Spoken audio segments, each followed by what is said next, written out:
প্রথম প্রশ্নটি হচ্ছে √3 এর ঘনমূল গুণ √4 এর ঘনমূল টু দি পাওয়ার 6। আমরা এখান থেকে ঘনমূল আগে ভেঙে ফেলব।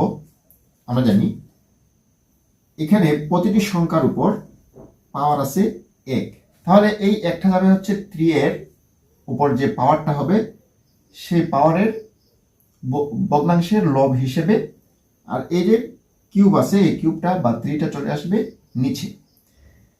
একইভাবে 4 লিখলাম, পাওয়ার লেখার সময় 4 এর উপর যে 1 আছে এটা উপরে, আর যেটা 3 আছে এটা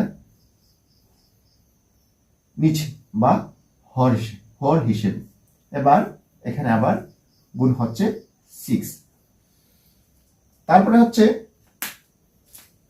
এই 6 কিন্তু প্রতিটি পাওয়ারের সাথে গুণ হবে।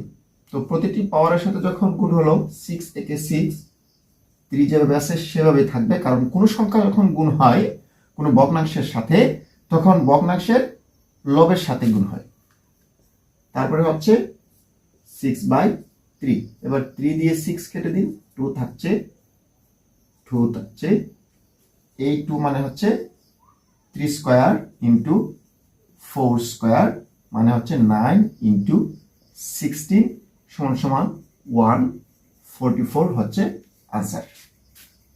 এবার 2 নম্বর প্রশ্নটি হচ্ছে 1000 to the power x/3 equal to 10 হলে x এর মান বের করতে হবে। তো আমরা x এর মান যেভাবে বের করব একটু দেখুন কিভাবে বের করি।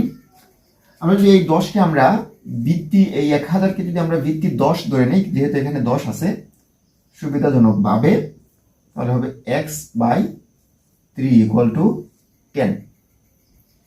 এবার ভিত্তি 1 হয়ে যাবে, থাকবে হচ্ছে x ইকুয়াল টু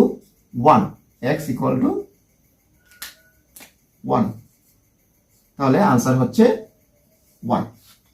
আজকে এই পর্যন্ত। আসসালামু আলাইকুম।